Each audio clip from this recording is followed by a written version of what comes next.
हाँ जी, मैं हूँ ताहिर मलिक और आज हम बात करेंगे आज की जो सिचुएशन है आपके सबके सामने है। जुम्मे का रोज़ है और इस वक्त तीन मेजर खबरें। एक तो इन कैमरा कौमी असम्बली का इजलास हो रहा है जिसमें आर्मी चीफ और ISA चीफ ब्रीफिंग देंगे, डेफिनेटली सिक्योरिटी के हवाले से होगी। और दूसरी जो सबसे बड़ी खबर है कि आपकी सुप्रीम कोर्ट ने चीफ जस्टिस ने जो 3 रुकनी बेंच था उन्होंने सुप्रीम कोर्ट ने पाकिस्तान स्टेट बैंक के जो गवर्नर हैं जो काम कर रही है डिप्टी गवर्नर, उनको ये हुक्म दे दिया कि जनाब आप 21 अरब रुपया दें और आप पंजाब इलेक्शन कमीशन को ये पैसे दें ताकि पाकिस्तान में पंजाब में ये इलेक्शन हो सके।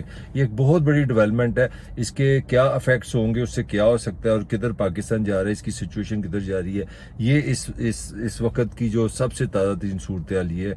दूसरी तरफ हुकूमत ने जो आज का जो समात एक किस्म की हुई है उसमें जो अटारनी जनरल है उन्होंने अपना नुक्ता नज़र जो पेश किया वो बड़ा सिंपल है। उन्होंने जो अपना पॉइंट ऑफ व्यू दिया वो ये दिया कि जनाब आपने हमें कहा था 4 अप्रैल को आपने हुक्म दिया कि जनाब असेंबली के आप इजलास इलेक्शन कराएं और 14 मई को आपने इलेक्शन करना है, इसलिए आपने 21 जो अरब रुपया ना आपने इलेक्शन कमीशन को देना है। तो हमारे जो मोअज़्ज़ज़ अटारनी जनरल साहब ने उन्होंने अदालत को कहा जी हमने तो बिल्कुल आपका हुक्म माना है, बिल्कुल जिस तरह आपने कहा हमने उसी तरह किया। हम कैबिनेट ने जब बैठी कि जनाब 21 अरब रुपये कहाँ है तो फिर कैबिनेट को पता चला कि जनाब ये तो हमें बिल मंजूर कराना पड़ेगा असेंबली से। हमने बिल्कुल आपके हुक्म के मुताबिक हम असेंबली में चले गए, असेंबली ने जाके मुसरत कर दी। उन्होंने कहा जी ये तो हम बिल मंजूर नहीं कर सकते, तो हमारा कसूर नहीं, हमने तो आपके हुक्म के मुताबिक अमल दरामद कर दी है।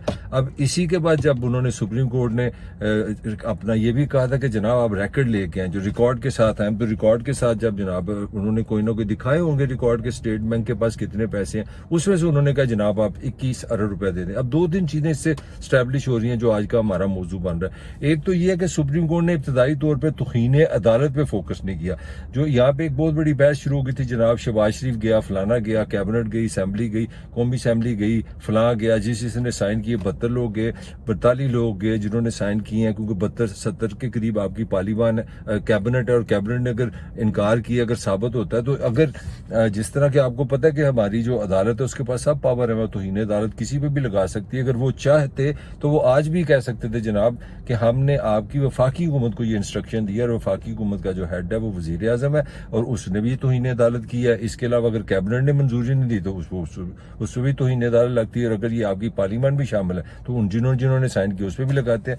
मगर अदालत ने लगता है एक सॉफ्ट लाइन ली है। उन्होंने कहा जी हमें साबित ये करने की कोशिश की है 3 रुकनी बेंच ने कि हमें हर सूरत इलेक्शन कराना है। पाकिस्तान का आइन कहता है कि 90 दिनों के अंदर अंदर इलेक्शन हो। रुकावट किया, रुकावट पैसे, उन्होंने कहा स्टेट बैंक को कहा कि आप पैसे दे दें। अब ये तो बड़ा सादा सा सवाल है, मगर अब होगा क्या?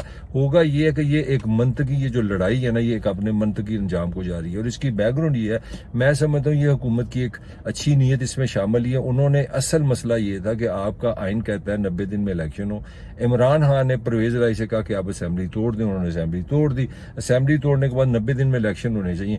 इस हुकूमत ने पंजाबी च कहते ने ऐसे पंबल भूसे पाए, ऐसे काम शुरू कर दिए कि वो कैबिनेट में जाएगी, कैबिनेट वजीर आजम उनको बुलाएगा, पैसे कहेगा, फिर वो अदालत में जाएंगे, फिर अदालत कहेगी आप पैसे दें, पैसे फिर कैबिनेट में वापस आएंगे, कैबिनेट से हम पार्लियामान में जाएंगे, पार्लियामान से पूछेंगे, पार्लियामान ने मंजूर कर दिया, मुस्तरद कर दिया बिल। तो काम जो सिंपल था वो बहस ही खत्म हो गई है। बहस ये थी कि जनाब हुकूमत की एक जिम्मेदारी है कि इलेक्शन कमीशन को पैसे दे, इलेक्शन कमीशन की जिम्मेदारी है कि पाकिस्तान के आइन के मुताबिक एक फेयर, साफ सुथरे, एक गैर मुनसफाना जो एक शफाफ इलेक्शन है वो करा दे, जिसने जीतना वो जीत के हुकूमत ले। तो इन्होंने इतना गड़बड़ डाल दिए, इतने मसाइल पैदा कर दिए, इतनी उसको डिफिकल्टी कर दी है कि अब उसमें पार्लियामान आ गई है, सुप्रीम कोर्ट आ गई है, सुप्रीम कोर्ट भी तकसीम हो गई है, वहां पे भी खबरें आ रही हैं कि जजेस एक दूसरे के खिलाफ हैं, वो एक 7 का ग्रुप है, एक 8 का ग्रुप है। अब उस पर मजीद तनकीदें हो रही हैं। तो मुख्तसर जो पॉइंट है ये चीज साबित हो रही है कि इस हुकूमत ने इलेक्शन ना कराने का जो वादा किया था या ये जो कहा था कि हमने किसी कीमत पे इलेक्शन नहीं होना, इन्होंने साबित कर दिया। इन्होंने पूरा सिस्टम जो है ना इतना जाम कर दिया, इतना कॉम्प्लेक्स कर दिया, उसमें इतने फैक्टर ले हैं कि एक नई बहस शुरू हो गई कि जनाब अदालतें भी तकसीम हो गई। अब लोग कहते हैं कि यार ये कौन सा बेंच है, इस पे बेंच पे भी तनकीद होनी चाहिए और हुकूमत ने खुद मुसरत भी कर दी इस बेंच को। उन्होंने कहा आपने एक बायस जो माइंड सेट जो बना हुआ है 8 जजेस का, उनको आपने ये बेंच बना दिया, या तो फुल बेंच बनाए या आप ने क्यों ये 8 बंदे क्यों सिलेक्ट किए हैं। तो इतने सवालात पैदा हुए इससे। जो सारी लड़ाई ये थी कि दो सियासी कुव्वतों के दौरान एक लड़ाई शुरू हुई। एक पीटीआई है जिसका नाम इमरान खान लीडरशिप है, और एक हुकूमत है जिसको लीड कर रहा है शहबाज शरीफ। तो इन दो ने अपनी जो सियासी लड़ाई है ना, जो असल पाकिस्तान की जो सिचुएशन है, मेरी राय में वो ये है कि वो लड़ाई पूरी वो पार्लियामान में भी ले गए हैं, वो सुप्रीम कोर्ट में भी ले गए हैं, वो पाकिस्तान के सियासी कल्चर में भी ले गए हैं, वो हुकूमत में भी ले गए, और पूरे मुल्क की फजा जो है उन्होंने तकसीम कर दी। और पाकिस्तान इंतहाई एक खतरनाक टाइम पे चला गया, एक टाइम बम पे हम चले गए हैं, जिससे ये नजर आ रहा है कि पता नहीं। और ये ज़हन में ये आपको क्लियर होना चाहिए कि इसका ये मतलब नहीं कि यहाँ पे कहानी खत्म होगी कि आज सुप्रीम कोर्ट ने कह दिया कि मुझे ये नहीं लग रहा कि ये इतने अमनो अमान से आज जनाब स्टेट बैंक वाले जाएंगे, वो कल सुबह पैसे दे देंगे इलेक्शन कमीशन को, लो जी पढ़ो अपना 21 रुपया, तो आप 14 मई को इलेक्शन कराएं। इस तरह की कोई सूरत हाल नजर नहीं आ रही। इसमें मजीद कन्फ्रंटेशन नजर आ रही है। आज एक इन हाउस जो इन कैमरा पार्लियामान में इजलास हो रहा है, उसका हुकूमत डेफिनेटली मैसेज देगी, और वो अपने अपोजिशन को भी देगी, जजेस को भी देगी कि हमारे साथ एस्टेब्लिशमेंट हमारे साथ है। क्योंकि इन हालात में अगर आर्मी चीफ और ISA चीफ का अपना पार्लियामान में आना और आके ब्रीफिंग देने का मतलब है कि किसी हद तक एस्टेब्लिशमेंट जो है ना वो हुकूमत के साथ है। वैसे तो एस्टेब्लिशमेंट पार्ट ऑफ द हुकूमत होती है, रियासत होती है, इस पर बहस नहीं है। मैं सिंबॉलिक बात कर रहा हूँ कि हुकूमत इसको कैश करेगी। हुकूमत बताने की कोशिश की है कि हमारे साथ, और ये भी कि नई तारीख बन रही है हमारे यहाँ जो पोलिटिकल तारीख में हमेशा ये बहस रही है कि हुकूमत जो है, जो पार्लियामान है वो अकेली रहेगी और एस्टेब्लिशमेंट और अदालत होती है। और पाकिस्तान में 75 साल में ये तब्दीली आई है कि अब उल्ट हो गया। अब ये हो गया कि ये इधर आ गए हैं।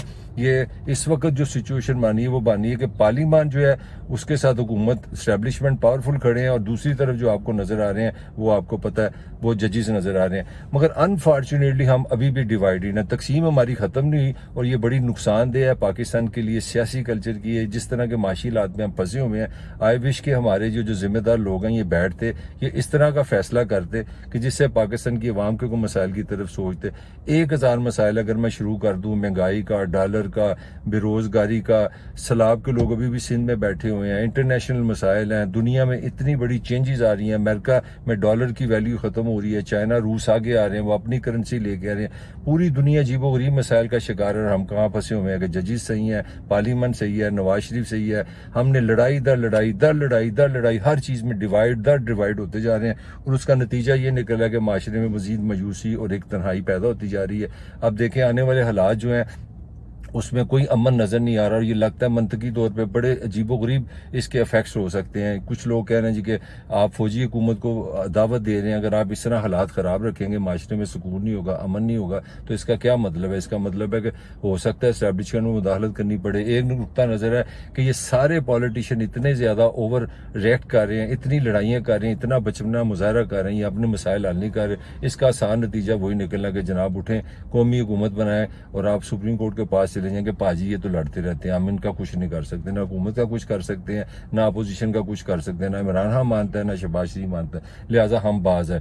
आप हमें 2 साल की परमिशन दें, हम एक कौमी हुकूमत बनाते हैं, पाकिस्तान को चलाते हैं। पर अलमुख्तसर ये है कि पाकिस्तान के अवाम के लिए अच्छा नहीं हो रहा, पाकिस्तान के लिए अच्छा नहीं हो रहा, पाकिस्तान की सियासत के लिए अच्छा नहीं हो रहा। ये सियासतदानों की लड़ाई जो है अब मजीद फैल गई है, मजीद बड़ी होगी, और इसके नुकसान तो होंगे, आने वाले दिन मजीद इंपॉर्टेंट हो गए हैं। इसलिए नहीं कोई अच्छा होने वाला है, इसलिए कि इसके खौफनाक नतीजे जरूर निकलेंगे। इसके साथ ही तारिक मलिक को इजाजत दीजिए, आपसे मुलाकात जल्द होगी।